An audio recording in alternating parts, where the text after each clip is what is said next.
চাউল আর ডাল ছাড়াই হয়ে যাবে আজকের খিচুড়ি, এতটা মজার।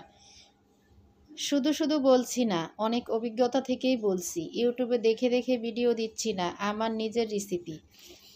কড়াইটা কিন্তু অনেক গরম করে নেবেন, তারপরে তেল দিবেন, তারপরে পেঁয়াজটা লাল হয়ে গেলে কয়েকটা চিংড়ি মাছ দিয়ে দিয়েছি। ফ্রিজের কোনায় কয়েকটা চিংড়ি মাছ ছিল, না থাকলেও সমস্যা নাই। এরপরে একটু লবণ দিয়ে চিংড়ি মাছটা অনেক শক্ত করব না, হালকা ভেজে নিব।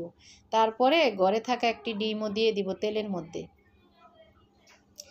ডিমটা কিন্তু অবশ্যই দিবেন। আমি যেই উপকরণগুলো দিতে হবে আমি অবশ্যই ভিডিওতে বলে দিব, তাই পুরোটা ভিডিও দেখবেন।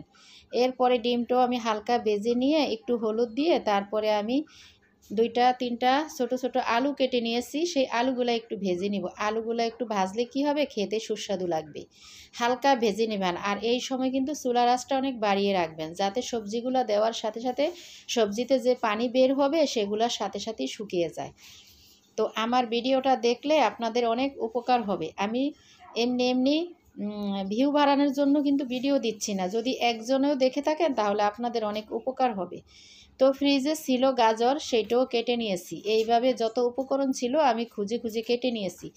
দেখুন আমি কিন্তু এক মুঠো পেঁয়াজের কলি কেটে দিয়েছি। এরপরে আমি কি দিয়ে দিলাম, ধনিয়ার গুঁড়া, জিরার গুঁড়া ছিল ঘরে, সেটা দিয়ে দিয়েছি। অবশ্যই আপনাদের ঘরে এটা নাও থাকতে পারে, কিন্তু আপনারা নুডলসের 1 প্যাকেট মশলা দিয়ে দিবেন। এরপরে দিয়ে দিলাম টেস্টি লবণ, এটা আমার ঘরে ছিল তাই দিয়ে দিলাম, আপনাদের না থাকলেও সমস্যা নাই। ওই যে বললাম, ঘরে থাকা নুডলসের মশলা দিয়ে দিবেন। এরপরে টমেটো, একটু মরিচের গুঁড়া দিয়ে দিলাম, তারপরে লবণ দিয়ে দিলাম। আমার ঘরে কিন্তু কাঁচামরিচ নেই, দেখতেই পাচ্ছেন আমি কাঁচামরিচ দিতে পারি নাই। তো আপনারা ভাববেন যে এটা নাই সেটা নেই, বানাবো না, এই চিন্তা ভুলেও করবেন না। যা আছে তা নিয়েই শুরু করে দিবেন। তো এরপরে আমার ভাত ছিল, রাতের ভাত। আমি সকালবেলা ঘুরতে গিয়েছিলাম, মানে একটা কাজে গিয়েছিলাম। তো দুপুরবেলা এসেছি, আমি রান্না করতে পারি নাই। এইরকম কিন্তু আমাদের মহিলাদের হুটহাট হয়েই থাকে। অনেক সময় রান্না রান্না করতে ভালো লাগে না বা ইচ্ছে করে না, তখন আমরা কি করব। শুধু কয়েকটা ভাত থাকে, তরকারি থাকে না। আবার অনেক বাচ্চারা সবজি খেতে চায় না। এটা তৈরি করবেন, নিমিষেই সবাই খেয়ে ফেলবে। এরপরে ভাতটা দিয়ে ভালো করে ভেজে নিয়েছি আমি কিন্তু। এরপরে নামানোর আগে ধনিয়া পাতা দিয়েছি। এই যে ধনিয়া পাতাটা দিয়ে এইভাবে হালকা হাতে নেড়ে চেড়ে একদম ভাজা ভাজা করে নেবেন। আর ঘরে যদি ঘি থাকে 1 চামচ ঘি দিয়ে দিবেন, এতে করে একটি সুঘ্রাণ চলে আসবে। এই তো এখন শীতকাল, জমাট বাঁধা ঘি আমি একটু দিয়ে দিলাম। এইটা দেওয়াতে এতটা সুঘ্রাণ হবে, আর না দিলেও কোনো সমস্যা নেই, কারণ এখানে চিংড়ি মাছ দেওয়া হয়েছে, ডিম দেওয়া হয়েছে। তো আপনারা কি ভাববেন যে আমার ঘরে তো এত কিছু নাই, কিভাবে দিব? না, এটা কখনোই ভাববেন না।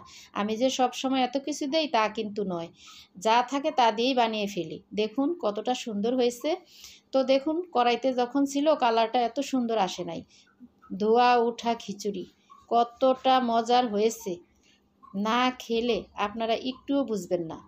একবার বানিয়ে দেখবেন, দেখে আমার ভিডিওতে একটি কমেন্ট অবশ্যই করে যাবেন। আপনাদের কাছে রিকোয়েস্ট থাকলো যে এই রেসিপিটা করার পরে যদি ভালো না লাগে তাও আমাকে বলে যাবেন, আর যদি ভালো লাগে তাও আমাকে বলে যাবেন। দেখুন কতটা গরম আর কালারটা কেমন। এই কালারটা দেখলেই তো আপনারা এটা যে কোনো আত্মীয়র জন্য তৈরি করতে পারবেন। হঠাৎ করে কেউ চলে এসেছে তাও দিতে পারবেন, সকালবেলা নাস্তাও দিতে পারবেন। তো খাওয়া শুরু করে দিলাম। বিসমিল্লাহির রহমানির রহিম। এই তো গরমের জ্বালায় খেতে পারছি না, একটু একটু করে খেয়ে শুধু আপনাদেরকে দেখিয়ে দিতেছি কতটা মজা হয়েছে। কি দেখে অবশ্যই খেতে মন চাইতেছে, তাই না?